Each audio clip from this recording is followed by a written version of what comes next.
Good morning, students. In the last lecture, we discussed about the reference circle method by which we derive the relation between the circular motion and the simple harmonic motion. Today, we are going to discuss the differential equation of simple harmonic motion.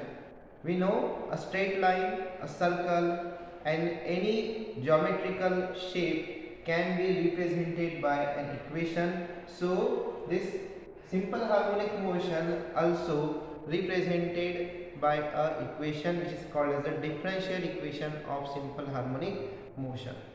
But before that, we need to define some terms which are related with the simple harmonic motion. And which are the terms? The first term is called as the amplitude.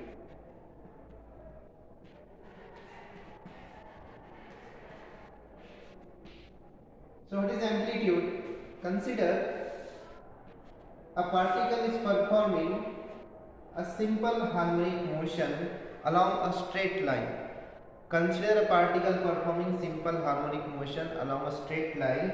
Suppose this is the mean position and this is extreme position and this is also an extreme position. So what is the amplitude? Amplitude means the maximum displacement of the particle from the mean position. The maximum displacement can be happened in a simple harmonic motion from the mean position is called as the amplitude. So we can say that the distance between mean position and extreme position on either side, left hand side and right hand side, is called as the amplitude. So we can write this is the amplitude and this is also amplitude of the simple harmonic motion. So we can define the amplitude of simple harmonic motion as the maximum displacement of the particle from its mean position. Okay. Next term is called as the time period.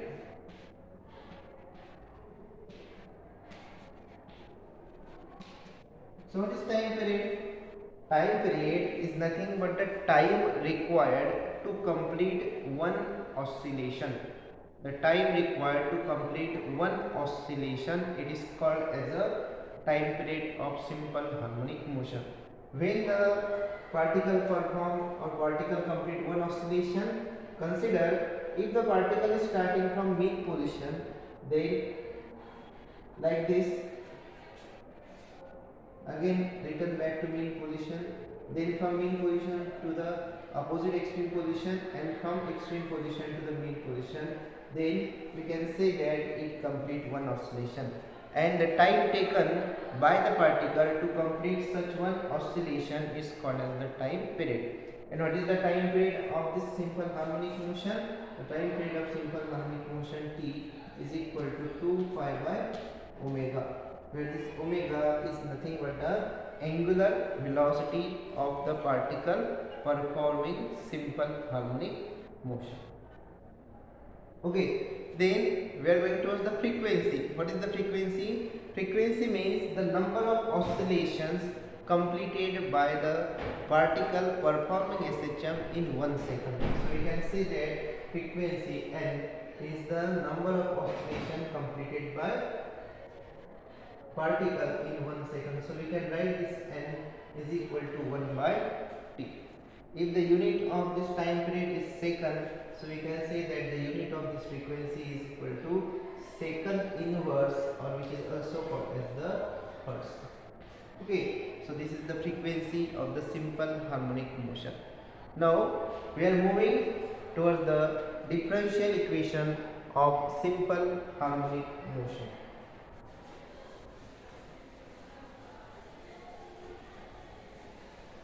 How we can derive the simple harmonic motion differential equation? So consider a linear simple harmonic motion in which we know that force is directly proportional to the minus or negative of the displacement, because this force and displacement, they are oppositely directed. Or we can write this equation as F is equal to minus K multiplied by x, where this K is a constant which is known as a force constant. Okay.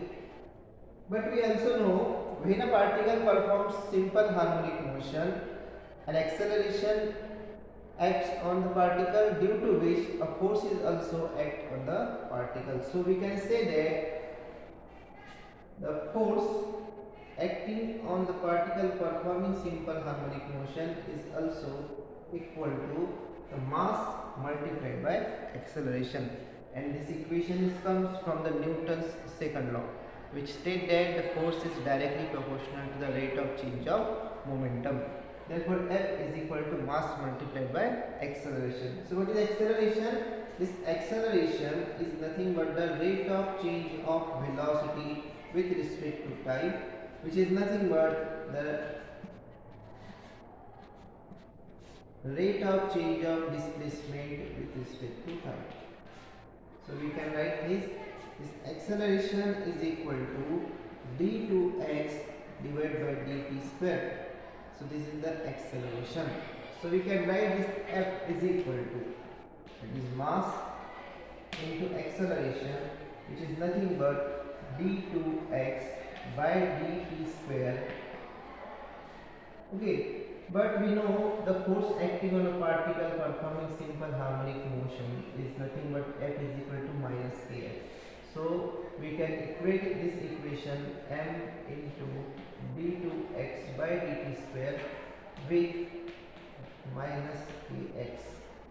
Or we can also write here this d2x upon dt square is equal to minus k by m into x. By keeping this k by m a substitute, we can write this equation d2x by dt square, which is equal to minus omega square multiplied by x, which can be also written as d2x upon dt square plus omega square x, which is equal to 0.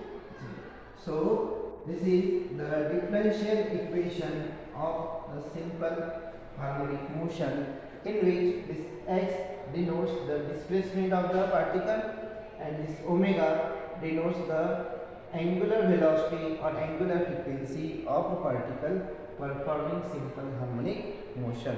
So today we discussed the three terms which are related with the simple harmonic motion, it is amplitude, time period and frequency, and then we derive a very simple differential equation of simple harmonic motion, which is nothing but the d2x by dt square plus omega square x is equal to 0. In the next lecture we find out the root, the answer of this differential equation. So this is enough for today. Have a good day. Bye.